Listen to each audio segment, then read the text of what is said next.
Hello all and welcome to another Blockonomics video. Today I'm going to be taking a look at using crypto as a small business. What are the best practices, what kinds of crypto should you use, and comparing it to non-crypto alternatives. This is a continuation of one of my previous videos about stablecoins. I'm going to be taking a lot of look at stablecoins, but also at Bitcoin and its use as a small business. Let's check it out. To start off with, I want to show you this chart. You can see here that on the x-axis it shows consumer and owner protection, and on the y-axis it shows freedom, decentralization. If we look at the bottom of decentralization, we of course see PayPal here. They are not decentralized. They are very much a centralized entity. They only accept fiat for payments. You can see more info on that, even though they claim to accept crypto. You can see more info on that on my other video that I'll link down below. And you don't get a lot of ability to break out of that. You have to follow PayPal's rules. You can't, do your own thing with PayPal. If they don't like you, they can you. They can ban you from their service.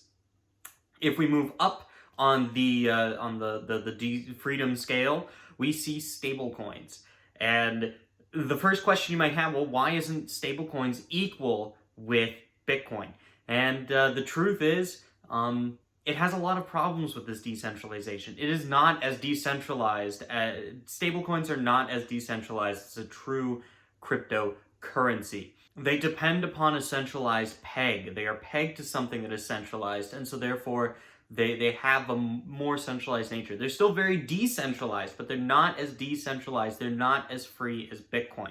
They are pegged to something like a fiat currency, or to gold, or even to another cryptocurrency, in which case they might have some more freedom, but they're still pegged to these different things.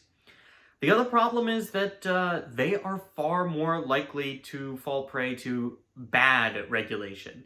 Although good regulation would probably help stablecoins, bad regulation is likely coming that could very much stifle stablecoins. For example, one of the selling points of stablecoins is that you can get them without KYC in many cases. But that could very much change. If the United States Treasury Department says that stablecoins will need to now require KYC, then overnight, there would be no way for you to gain access to your stablecoins, to sell your stablecoins without KYC. This might be a huge problem for you, which makes it less free. And of course, at the top of the freedom, we have Bitcoin. They are truly decentralized. You can gain access to them without KYC. They can't cut off your access to Bitcoin as long as you own your own keys. You control your own keys. You are totally free to do what you want with your Bitcoin. Of course, there are some state regulations that come into play, but the ability to enforce higher end regulations is harder. Of course, you'll have to pay your taxes and so on and so forth, but there's no way for a government to say all Bitcoin transactions require KYC and to effectively enforce that. You can always find a way to gain access, unlike with stablecoin, where they could very easily enforce a mandatory KYC requirement. If we look at the x-axis then, we can see consumer and owner protection. This relates to a number of things. So at the far end of this, we have stablecoin. And as I mentioned with the KYC, there is not a lot of owner protection. If the stablecoin pegging fails, you're screwed. If it starts requiring KYC, you're screwed if you can't provide that KYC properly or don't want to have that information on the internet. You are screwed. You can't gain access to your KYC. Your owner protections are limited. Bitcoin has slightly better protections for the owner, because there is no way that someone, if you own your keys, there's no way that someone can effectively cut off your access to your Bitcoin. But for a consumer, there is problems. There's no fund recovery, things like that. If you pay for something and it doesn't come through, there's not really an easy way to do a chargeback like you can with a credit card. And then on the far right, with a lot of consumer and owner protection, frankly, is PayPal. They have a lot of protections in place. Of course, where these protections fail is because of their freedom. because they can cut you off of their platform very easily if they don't like what you're doing. And this happens to a lot of people. that causes a lot of problems with PayPal. So even though they might have protections in place on paper, which is why I put them over on the far right side of this chart, the lack of freedom means that you might not actually be able to use these protections. That's a big problem.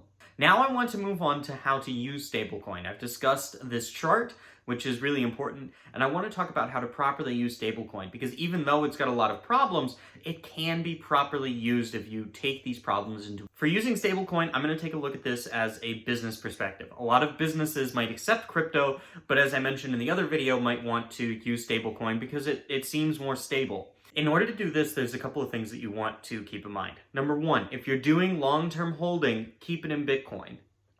If you don't have to worry about, you set aside a certain amount of money that you can keep long-term. You don't need to pay off things. You don't need to keep it in Bitcoin.